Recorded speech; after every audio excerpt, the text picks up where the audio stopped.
Oi, gente, graça e paz, tudo bem?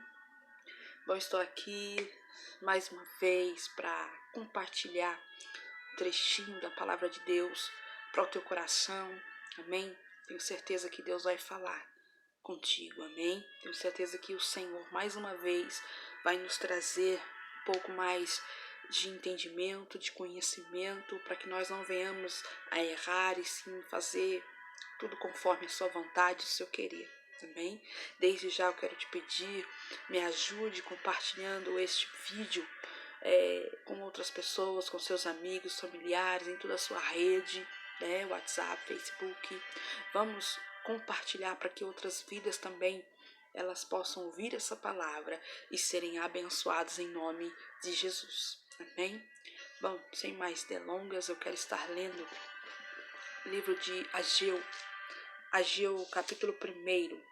Eu vou estar lendo aqui o versículo 9, que diz assim: Vocês esperavam muito, mas eis que veio pouco. E o pouco que vocês trouxeram para casa, eu dissipei com um sopro. E por que eu fiz? Pergunta o Senhor. Por causa do meu templo, que ainda está destruído, enquanto cada um de vocês se ocupa com a sua própria casa. Por isso, por causa de vocês, o céu reteve o orvalho e a terra deixou de dar o seu fruto. Amém? Uma palavra de exortação, né? Uma palavra de alerta, uma palavra onde o Senhor está nos puxando a orelha, está nos corrigindo. E glória a Deus por isso, porque diz a palavra do Senhor que Ele corrige ao filho que ama. E se Ele está nos corrigindo nessa hora, com essa palavra, é porque Ele nos ama, é porque Ele quer nos mostrar o caminho certo, né? A direção certa que devemos seguir. Amém? Bom, amados, aqui diz assim, que nós esperávamos o muito, mas veio pouco. E mesmo esse pouco, quando veio, o Senhor fez o quê? Ele soprou, dissipou esse pouco. E aí ele mesmo diz, por que eu fiz isso? Por que eu assoprei esse pouco? Por causa da minha casa, que está em ruínas, está desolada. Por causa da minha casa, que está abandonada. Aleluia! Consegue dar glória a Deus? Amados, nós vemos aqui essa passagem onde o povo de Deus abandonou a casa do Senhor e ela foi destruída. Por que ela foi destruída? Primeiramente, o povo pecou, havia idolatria e tantas coisas. O povo deixou. O povo, sabe o que eles fizeram? Colocaram o Senhor em segundo plano na sua vida. E muitas vezes nós falhamos, nós deixamos o Senhor em segundo plano. Muitas vezes nós deixamos a casa do Senhor. Para quê? Para fazer aquilo que nós queremos, para o nosso bem maior. Nós deixamos o Senhor em segundo plano, em terceiro, em quarto e em último. Quando a Bíblia nos fala que nós temos que fazer o quê? Lá em Mateus capítulo 6, o verso 33, está escrito: buscai, pois, em primeiro lugar o reino de Deus, a sua justiça, e as demais coisas serão acrescentadas. A palavra do Senhor nos ensina que temos que colocá-lo em primeiro lugar na nossa vida. O Senhor tem que vir em primeiro lugar em tudo na nossa vida. Ele tem que vir antes de qualquer coisa. Ele tem que vir antes de qualquer pessoa. O Senhor ele tem que ocupar o primeiro lugar na minha vida, na sua vida.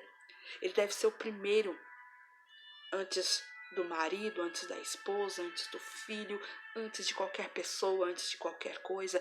Ele deve ser o primeiro. Deve estar no centro da nossa vontade. E aqui, essa palavra diz que o povo abandonou sua casa. O povo deixou. Meu amado, o segredo está aí, em colocar o Senhor em primeiro lugar nas nossas vidas. O que diz lá? Né? Devemos colocar o Senhor em primeiro lugar e buscar o seu reino. Colocar em primeiro lugar o reino de Deus. E o reino de Deus engloba tudo, engloba a sua casa, as coisas do Senhor. Nós temos que ter zelo pelas coisas do Senhor, zelo pela casa do Senhor, ajudar ali na obra, ajudar na igreja. Nós temos que ter zelo com aquilo que Deus coloca nas nossas mãos, zelo com o ministério que o Senhor colocou. Para cada um o Senhor deu dons, talentos, ministérios, e nós temos que zelar, e nós temos que cuidar, e nós temos que colocar isso em primeiro lugar. O reino de Deus. As vidas que o Senhor tem colocado no nosso caminho para nós cuidarmos, para nós ajudar, não é? A crescer espiritualmente. Temos que ter zelo, cuidado. E muitas vezes nós deixamos isso de lado porque corremos atrás dos nossos sonhos. Corremos atrás das nossas próprias coisas e vamos deixando o Senhor e deixando. E a Bíblia fala o contrário, colocá-lo em primeiro lugar, o seu reino, as coisas do Senhor. Nós temos que nos inclinar para as coisas do Espírito. Buscar as coisas que são do alto, e não são terrenas, são do alto, aonde diz a palavra que a traça e a ferrugem não corrói, aonde ladrões não escavam, não minam. Devemos colocar o nosso coração nas coisas do Senhor, porque ali onde estiver o nosso coração estará o nosso tesouro. Amados, priorize o Senhor, priorize o reino de Deus. Volte o seu olhar para o Mestre, volte a cuidar das coisas do Senhor.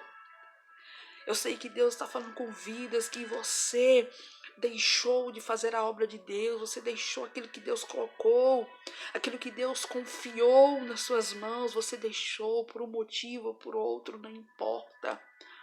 Volte o seu olhar para Jesus, volte a fazer a obra de Deus, volte a cumprir o teu chamado, o teu ministério, volte a cuidar da casa do Senhor, volte a cuidar das vidas. Cumpra o teu chamado. Volte a cuidar do reino de Deus. Coloque o reino de Deus em primeiro lugar na sua vida. E aqui diz assim, nós devemos colocar em primeiro lugar o reino de Deus e a sua justiça. Nós temos que seguir o exemplo do Senhor. Temos que ser justos. E ser justo significa você amar o próximo, respeitar o próximo. E aí eu te pergunto, você tem respeitado o próximo? Será que você tem respeitado o próximo na fila do supermercado, do caixa, do açougue, na fila do banco? Será que você... Eu sei que você está fazendo uma análise aí. Será que você tem respeitado o próximo no trânsito? Será? Isso é a justiça de Deus. É fazer a justiça. Quando diz aqui, buscar o reino de Deus em primeiro lugar é a sua justiça. É deixar Ele fazer justiça por você. Não é você, meu amado, minha amada. Não é você fazer justiça com as suas próprias mãos. Não é você agir na força do seu braço. É deixar Ele fazer justiça. É deixar Ele agir por você.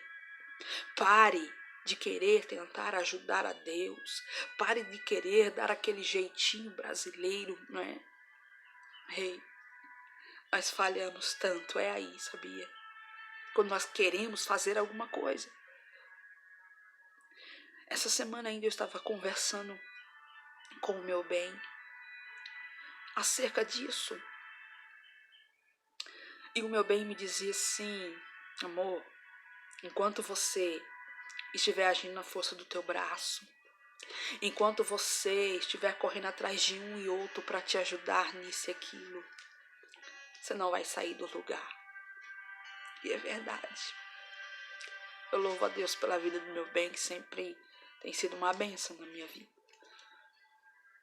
E aí meu bem falou assim, olha, quando você usar os seus recursos e ver que não deu jeito, e quando você reconhecer que precisa do Senhor, que você depende dele, você não depende de ninguém, você depende dele, e você chegar a essa conclusão, e você orar a Deus e falar, Senhor, eu já usei todos os meus recursos, Senhor, eu não consegui, não adianta, Senhor, é contigo, Senhor. E eu estou aqui, Senhor, na tua dependência, eu estou esperando em ti, Senhor, pode agir, eu não vou fazer mais nada, Senhor, ó. Estou de braço cruzado agora, Senhor. É contigo. E eu sei que o Senhor vai agir e vai fazer. E aí eu comecei a orar nessa forma. Falei, Senhor, faça conforme a tua vontade. O Senhor sabe o que eu preciso. Faça a tua vontade. Se o Senhor tiver que usar alguém, o Senhor vai usar. Se o Senhor tiver que usar e falar assim, ó, vai lá na casa da minha serva. Vai lá na casa da Vanessa. Vai lá e fala, ó, tá aqui, ó. O Senhor mandou te dar, o Senhor mandou te trazer aqui, tá aqui. E amém, eu vou glorificar o nome do Senhor. Porque é isso, nós temos que viver os milagres da parte de Deus. Antigamente nós ouvíamos falar tanto em milagre, Deus fez, Deus falou, Deus usou. Cadê? É culpa de Deus? É culpa nossa que não deixamos. É culpa nossa que não damos lugar para o Senhor agir na nossa vida. Nós queremos ver os milagres, as maravilhas, mas nós não deixamos. Nós queremos fazer do nosso jeito, do nosso modo. Ei, deixa Ele fazer. Tira teu braço. É como aquele versículo que diz, entrega o teu caminho ao Senhor, confia nele, Ele tudo fará. Então quando você entrega, quando você confia, Ele vai fazer. Mas existem pessoas que oram, né? Chega na igreja, no altar, Senhor, ó, te entrego esse problema, essa situação. Amém. Mas sai dali e fica, será? Mas será? Pronto, deixou a dúvida entrar. Está repreendido que o Tomé caia por terra hoje, em nome de Jesus. Então, queridão, queridona, deixe o Senhor fazer justiça, deixe Ele trabalhar. Pare de tentar ajudar a Deus, porque é inútil. Nós temos que aprender a viver na dependência dEle. Senhor, ó, estou dependendo de Ti. Nós temos que nos inclinar mais para as coisas do Senhor, para as coisas do Espírito.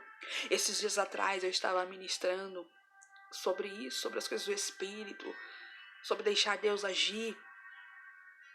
E ali na palavra que eu trouxe dizia, né?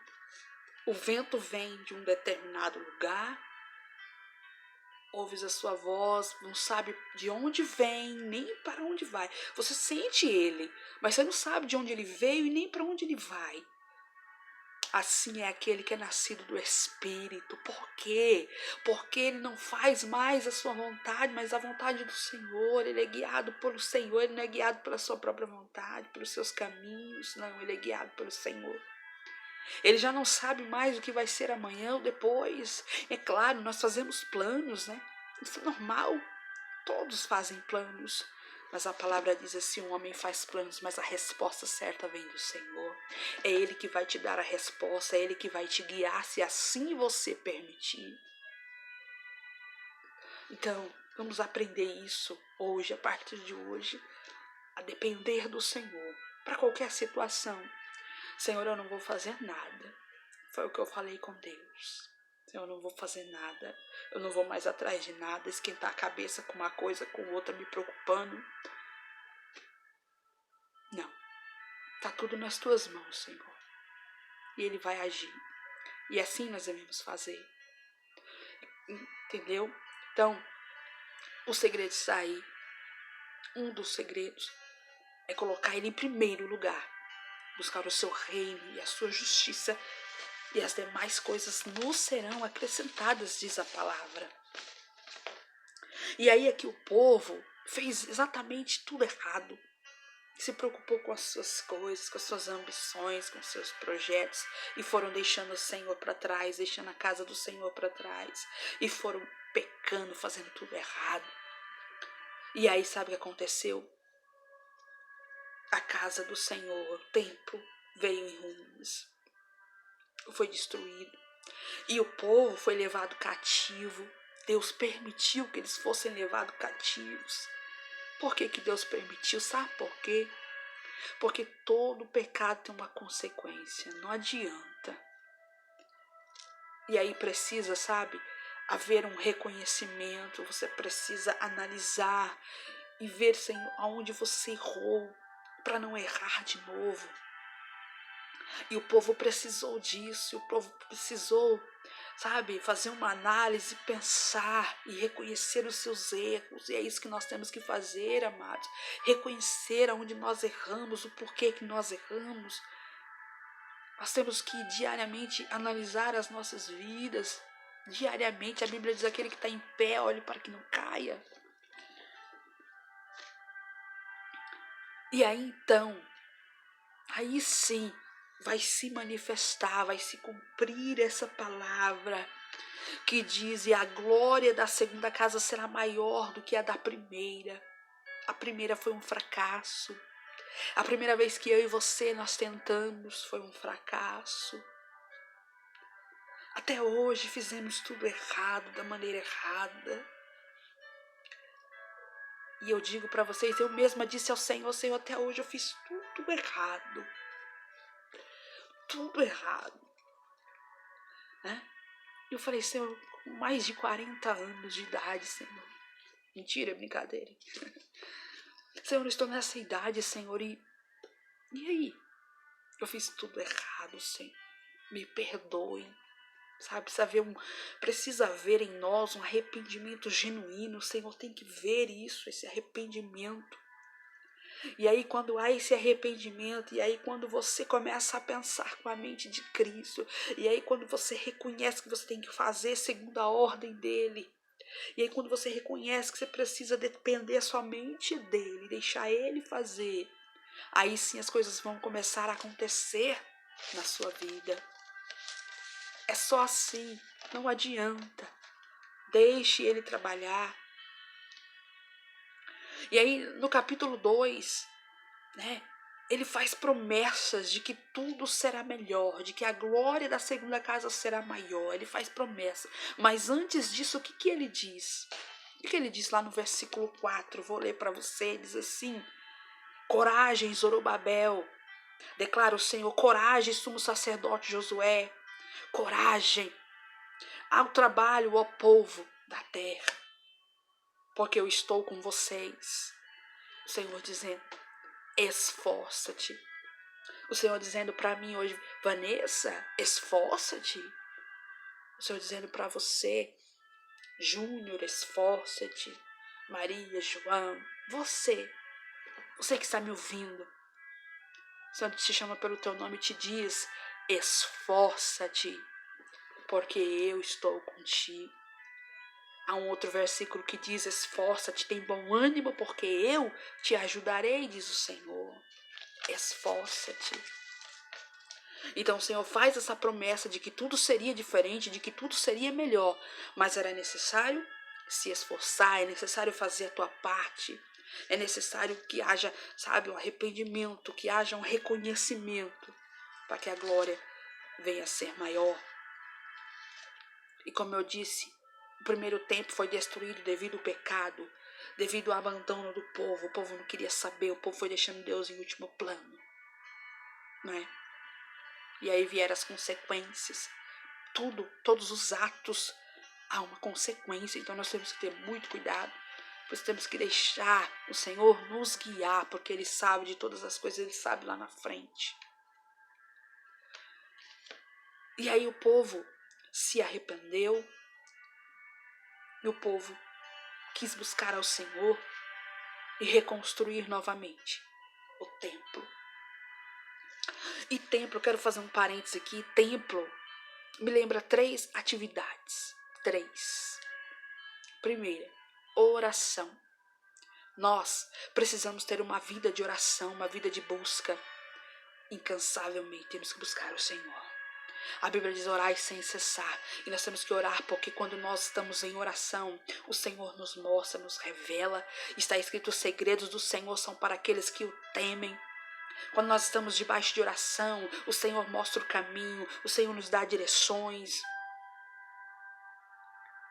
Quando nós estamos em oração, nós ganhamos intimidade com Deus, ganhamos experiências com Ele. Então, o templo tem a ver com oração. Precisamos orar.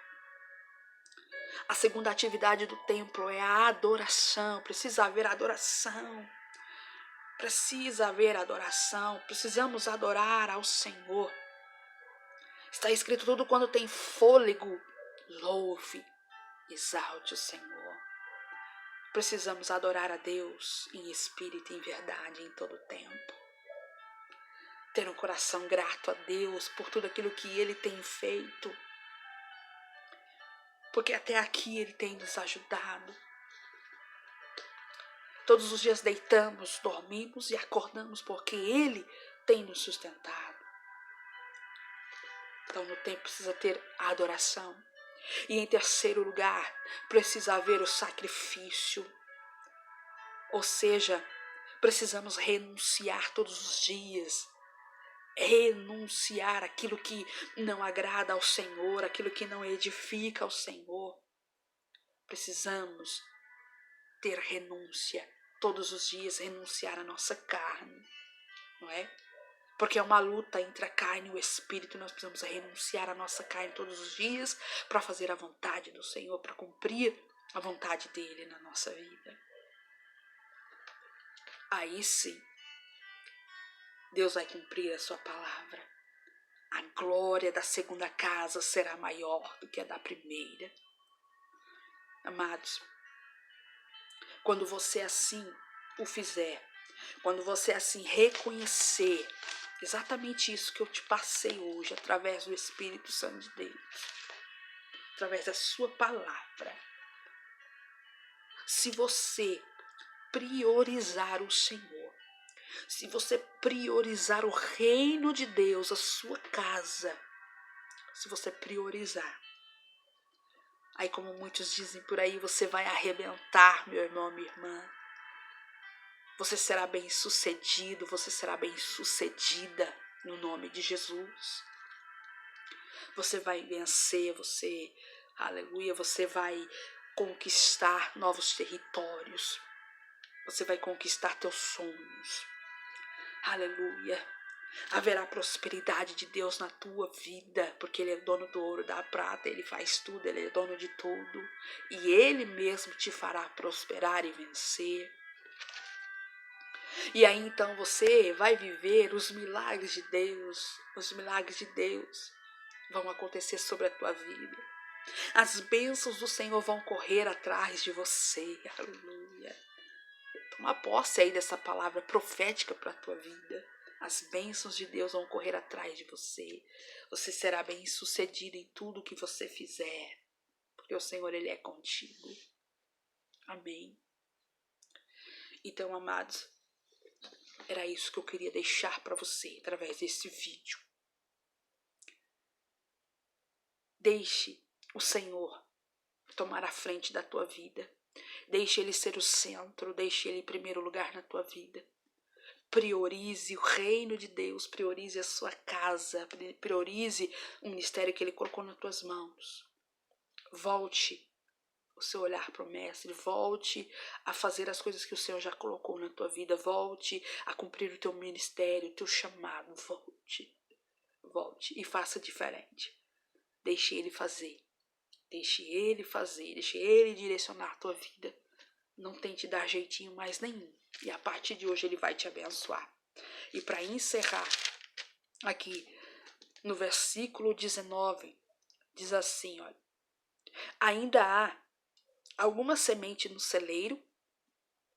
Até hoje a videira, a figueira, a romeira e a oliveira não têm dado fruto.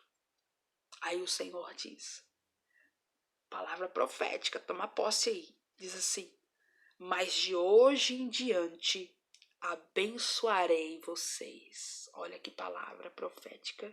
Se nós fizermos tudo o que foi dito aqui, o Senhor diz: mas de hoje em diante abençoarei vocês. Gente, isso é forte, isso é tremendo. O Senhor dizendo, de hoje, marca essa data aí. Marca essa data aí. De hoje em diante, se você fizer tudo que foi falado, de hoje em diante, tudo será diferente. De hoje em diante, abençoarei vocês. Amém? Glória a Deus. Muito obrigado por assistir esse vídeo, por estar aqui comigo. Não esquece, compartilhe esse vídeo com mais pessoas. Facebook, Message, Instagram, WhatsApp. Compartilha. E outras vidas serão abençoadas porque você compartilhou, tá certo? Faça aí a tua parte, cumpra aí o teu propósito, teu chamado, em nome de Jesus. Amém? Um abração, um beijo no teu coração e até o próximo vídeo. Fiquem todos na graça e na paz do Senhor Jesus.